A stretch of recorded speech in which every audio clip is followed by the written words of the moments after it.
an enlightening report on the state of religious persecution, and the 5 places you don't want to live if you're a Christian.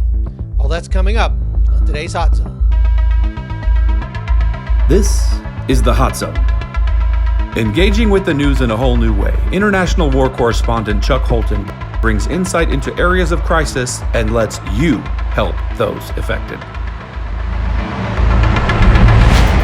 Hey folks, as you watch this, I'm en route to Africa, and I'll try to report next week while I'm in Nigeria, but if for some reason I can't get a podcast out while I'm there, I've got some great backup content loaded up for you, so don't despair. It'd really mean a lot to me if you'd share this podcast with your friends and put some skin in the game by subscribing over at patreon.com/hotzone. That's patreon.com/hotzone.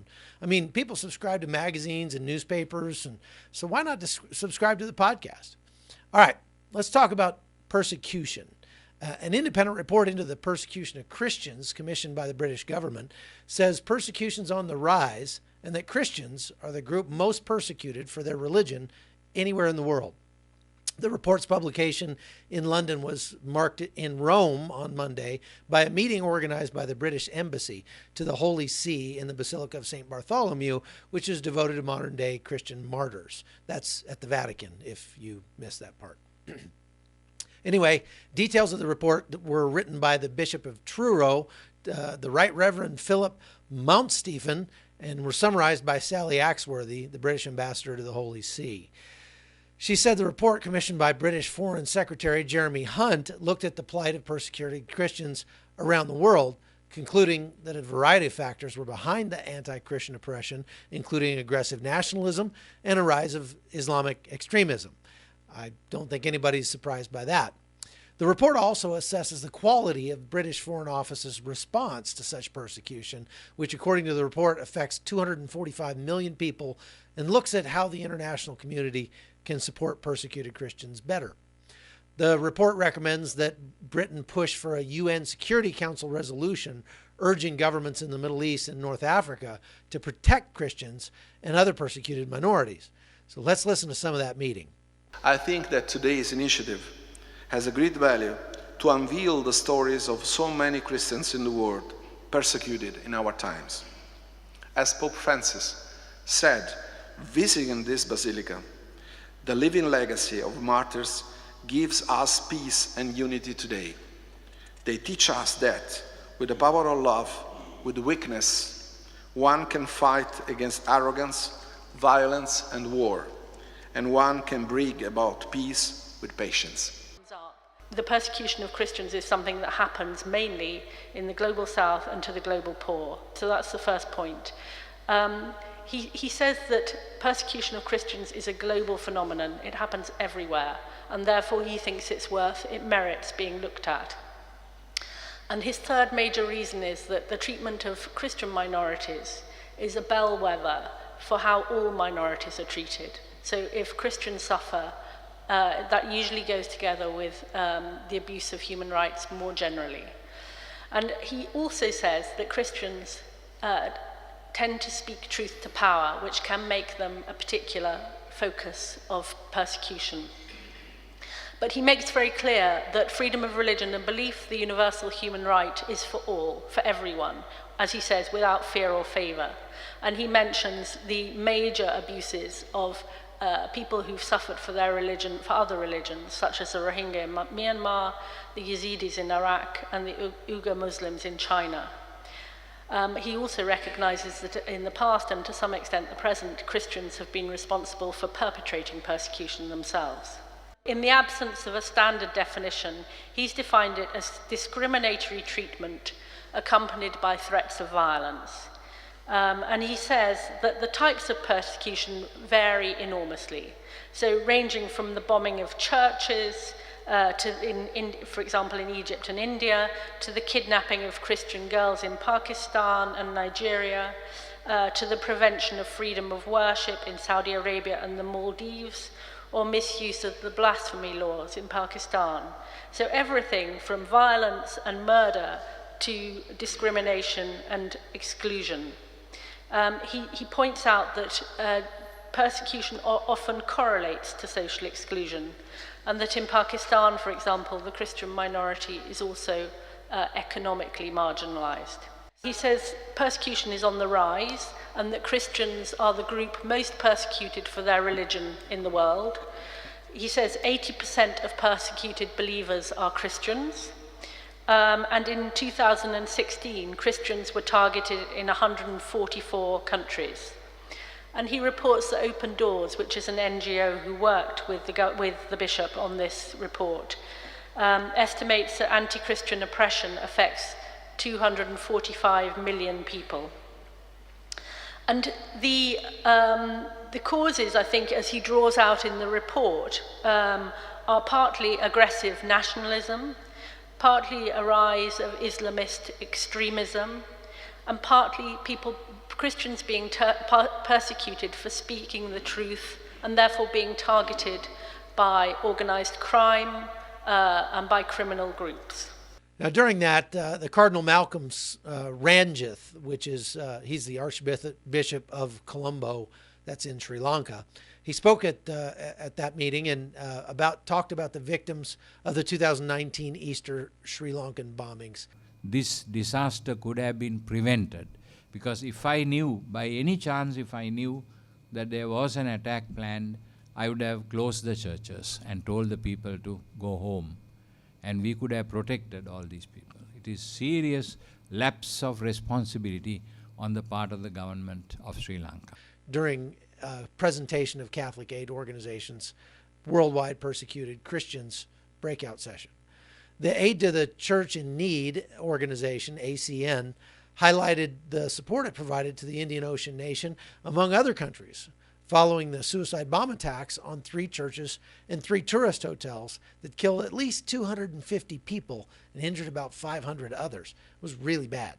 At one point during the news conference, the Archbishop paused and kind of fought back tears after he recounted a story of a father who lost his wife and 3 children in the attacks. Speaking in Italian here, he says, for example, there's a husband who lost his wife and 3 children.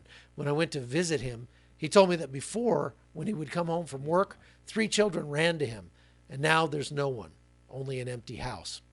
And that's when the Archbishop sort of lost it. Who can blame him? All right, now I want to play for you my list of the top 5 places you don't want to live if you're a Christian. Now, let's talk about religious persecution. Unfortunately, we're seeing it spread all around the world. And in the last week, I've come up with a top 5 list of the places you don't want to live if you're a Christian. Number 5, Burma. The Burmese military junta has been killing up to 10,000 Christians a year for decades. The Hill Tribes people who live in Burma, also called Myanmar, were converted to Christianity about 100 years ago by Adoniram Judson, actually over 100 years ago. The first white missionary to preach in Burma back in the mid-19th century was Adoniram Judson. But the government of Burma is now Buddhist, and they make no bones about the fact that they plan to drive every Christian out of their country. Number 4, Iran. Last week, the Iranians began a crackdown on Iranian Christians and rounded up more than 100 of them. Converting to Christianity is a crime there, and proselytizing can get you 10 years in prison. This is common in many countries across the Middle East, and surprisingly, there's a growing trend of people converting anyway. Number 3, China. About 100 worshipers were snatched from their homes in coordinated raids last week. They were members of an unauthorized home church. While the Christian church is not officially banned in China, freedom of worship is non-existent. And with the Chinese government's new push to use technology to monitor every detail of their citizens' lives and then assign them a social score based on their behavior, even those Christians who aren't arrested could find themselves unable to travel or get loans or jobs or maybe even go shopping. Extrapolate this out a bit and you can kind of see how Christian end times prophecy could definitely come true. Number 2 is Nigeria. Human rights groups are reporting that upwards of 60,000 Christians have been killed in that country since 2001. Near daily violent attacks by the ISIS-affiliated Boko Haram organization, as well as hostile Fulani tribesmen, have killed thousands and have driven up to 2.5 million Nigerians from their homes. Boko Haram burns churches, they close schools, and they kidnap women and children and then force them into forced marriages. That country's a serious mess and is about as close to a failed state as a country can get without being Somalia. Number one worst place to be a Christian this week, Afghanistan. There's only one actual Christian building in the entire country, which is the Christian chapel at the Italian embassy. No Afghans are allowed inside. Afghan citizens are legally prohibited from converting to Christianity, and the Islamic Republic of Afghanistan does not recognize any Afghan citizen as being Christian, though I happen to be friends with a Christian missionary there who believes there are maybe perhaps 1,000 Afghans who follow Christ and live secretly around the country. Being exposed as a believer in Afghanistan is a quicker way to die than walking through Earp, Texas, carrying a sign that says, "I'm here to take your guns." Now, when I say these are places that a Christian wouldn't want to live, I'm being a little bit facetious because Christians aren't called to be safe and comfortable. And in many ways, living in a place where you're free to practice your faith also means you're free to do anything but practice it. If you're a Christian in Burma or Nigeria or Iran, you have to commit. And I could tell you some amazing stories of believers that I've met in some of those countries whose faith is so strong, I actually envy them for what they live through. So about 3 weeks ago, Secretary of State Mike Pompeo gave a kind of a report on the report that was put out on religious persecution, kind of stating the stance of the State Department as it pertains to religious persecution around the globe. And I want to play some of that speech right now because he had some very salient points in there that you need to hear. Here goes. So today I'm pleased to announce that here at the State Department, we're elevating the Office of International Religious Freedom along with the Office of the Special Envoy to monitor and combat anti-Semitism within our organization. Effective immediately, each of these two offices will report directly to the Undersecretary for Civilian Security, Democracy, and Human Rights.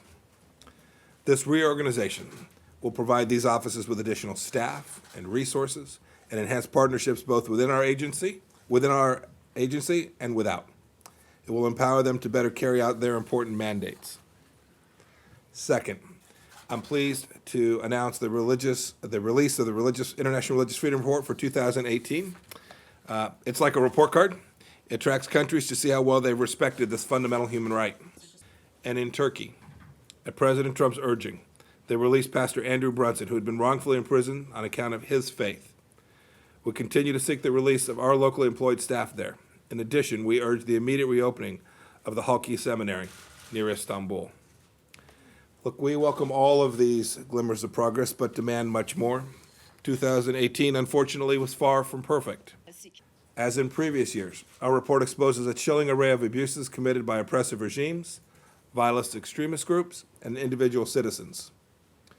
For all those that run roughshod over religious freedom, I'll say this: the United States is watching, and you will be held to account. In Iran, the regime's crackdown on the Baha'is, Christians, and others continues to shock the conscience. In Russia, Jehovah's Witnesses were absurdly and abhorrently branded as terrorists as authorities confiscated their property and then threatened their families. In Burma, Rohingya Muslims continue to face violence at the hands of the military. Hundreds of thousands have fled or been forced to live in overcrowded refugee camps. And in China, the government's intense persecution of many faiths, Falun Gong practitioners, Christians, and Tibetan Buddhists among them, is the norm. The Chinese Communist Party has exhibited extreme hostility to all religious faiths since its founding. The party demands that it alone be called God. Finally, I'll just mention one more reason this report matters so much. It will inspire conversations leading up to our second annual Ministerial to Advance Religious Freedom that I'll be hosting here in mid-July. This year, we'll welcome up to 1,000 individuals who will renew their zeal for the mission of religious freedom, and I'm proud to be one of them. I'm crossing the days off my calendar waiting for this. Thank you all. Well, that's it for today, folks. Thanks for watching. Hope you'll have a great weekend, and I'll see you back on Monday right here on The Hot Zone. The Hot Zone is produced by Amy Holton and Livefire Media. Copyright 2019.